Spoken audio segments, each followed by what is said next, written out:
قال الله تعالى في كتابه الكريم بسم الله الرحمن الرحيم إن الله لا يغير ما بقوم حتى يغيروا ما بأنفسهم صدق الله العلي العظيم وصدق رسوله النبي الكريم۔ سب سے پہلے آپ تمام جوانوں کی خدمت میں ولادت با سعادت ہے امام حسین، ولادت با سعادت ہے حضرت ابوالفضل عباس، ولادت با سعادت ہے امام سجاد علیہ السلام، اور ولادت با سعادت ہے امام زمان عجل اللہ تعالی۔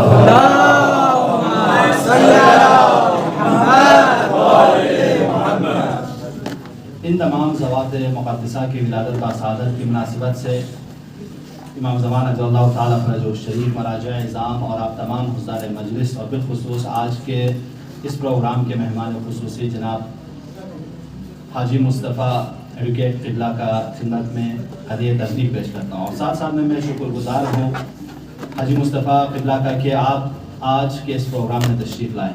یہ ہم ہمیشہ ہمارے جوان، ہمارے کارگل سٹوڈنٹس، لداخ سٹوڈنٹس آپ جیسے بزرگوں کے راہ پہ چلنے کے لیے، آپ جیسے بزرگوں کو آئیڈل قرار دینے کے لیے تیار ہیں۔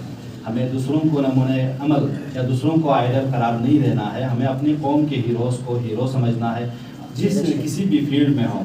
انشاءاللہ آپ سب ہمارے عقیدہ کے مختلف فیلڈز میں، کوئی پولیٹیکل سائنس میں، کوئی زیولوجی میں، کوئی جغرافیہ میں، کوئی لٹریچر میں، کوئی لا میں، کسی بھی فیلڈ میں انشاءاللہ آپ سب بھی، ہم یا آپ کے والدین کی یا قوم کی یہی آرزو ہے کہ آپ سب اس پوزیشن پہ دیکھیں کہ آپ صرف کسی کے پیچھے چلنے والے نہ ہوں، آپ ایسے ہوں کہ آپ آگے چل رہے ہوں، قوم آپ کے پیچھے چلے۔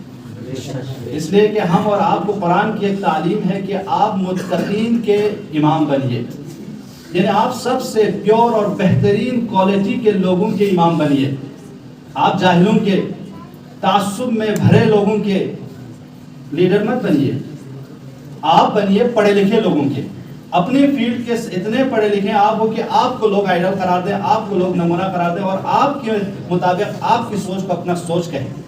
ایک دوسری بات یہ ہے کہ قرآن کی آیت جس میں صاف صاف ہم اور آپ کو خدای چیلنج کے ساتھ بتا رہا ہے کہ ان اللہ لا یغیر ما بقوم حتی یغیر ما بانفسہم، خدا کسی بھی قوم کی حالت کو اس وقت تک نہیں بدلتا جب اس قوم کے رہنے والے خود کو نہ بدلے۔ تو ہماری قوم یا کسی بھی ملک کی آبادی یا کسی بھی ملک کی ترقی اس بات پر منحصر ہے کہ اس کو وہ قوم والے کتنا بیدار ہے، وہ قوم والا کس طرح کی چینجنگ چاہتا ہے۔ جب ہم اور آپ خود اپنے اندر تبدیلی لانا چاہیں گے تب اس وقت خدا کہتا ہے میں اس قوم کی حالت کو بدلوں گا۔ علامہ اقبال نے اس پہ خوبصورت شعر میں کہا تھا کہ خدا نے آج تک اس قوم کی حالت نہیں بدلی، نہ ہو جس کو خیال اپنی حالت کے بدلنے کا۔ تو اس میں سب سے پہلی ذمہ داری، جیسے کہ حاجی مصطفیٰ صاحب نے بھی آپ لوگوں سے کہا کہ یہ ایک تحریک ہے، کسی بھی تحریک کو صرف ایک ہی صنف، آپ کہیں کہ صرف پولیٹکس لوگ یا سیاست میں جو افراد ہیں یا ریلیجس پرسنالٹیز، صرف ان کی ہی ذمہ داری ہے، دوسرے جتنے بھی پرسنالٹیز ہیں، جتنے بھی عہدے ہیں، ان کی کوئی ذمہ داری نہیں ہے، غلط ہے۔ اس لیے کہ جب کسی قوم میں آگ لگتی ہے تو وہ قوم جب آگ لگتی ہے تو آپ یہ دیکھتے رہیں کہ اس کے گھر کو آگ لگ رہی ہے، میرے گھر کو آگ نہیں لگ رہی ہے، دیکھتے ہی رہ جائے تو آپ کے گھر کی آگ سے پورے منطقے کی سارے گھروں کو آگ لگ جائے گی۔ وجہ یہ ہے کہ کسی بھی کا بھی گھر جل رہا ہو، ہمیں اس آگ کو بجھانا ہے، تب جا کے آپ دوسرے گھروں کو بچا سکتے ہیں، چاہے اس میں آپ کا گھر ہو چاہے کسی اور کا گھر ہو۔ اس لیے آپ کسی بھی قوم میں دیکھیے، کسی بھی قوم کی ترقی میں سب سے زیادہ فنکشن دانشوروں کی، تعلیم یافتہ لوگوں کی۔ قوم کو آگے لے جانے میں بھی تعلیم یافتہ ہوتے ہیں، قوم کو بگاڑنے میں بھی تعلیم یافتہ ہوتے ہیں۔ آپ دنیا کی بڑی سے بڑی جنگوں کی ہسٹری پڑھ لیجئے، کسی جاہل نے شروع نہیں کیا ہے، پڑھے لکھے لوگوں نے شروع کیا۔ کسی بھی قوم کی بربادی، آپ ہٹلر کو کیا جاہل سمجھتے ہیں جس نے اتنے خطرناک جنگیں شروع کی؟ یا فرسٹ عالمی وار، سیکنڈ وار جو پوری دنیا لیول پر لڑی گئی، کیا یہ لوگ صرف جاہلوں نے چھیڑی ہے؟ نہیں۔ یا آج جو کلچرل وار ہے، یہ سب آپ سمجھ لو جاہلوں نے چھیڑی ہے؟ نہیں، عالموں نے چھیڑی ہے۔ وجہ یہ ہے کہ وہ عالم جنہوں نے صرف ایک ہی صنف کو لیا، جنہوں نے صرف ٹیکنالوجی کو لیا، جنہوں نے صرف مادی ترقی کو لیا، جنہوں نے صرف میٹریلزم کو اپنا ہدف و مقصد قرار دیا، جنہوں نے صرف اور صرف پروفیشنل کو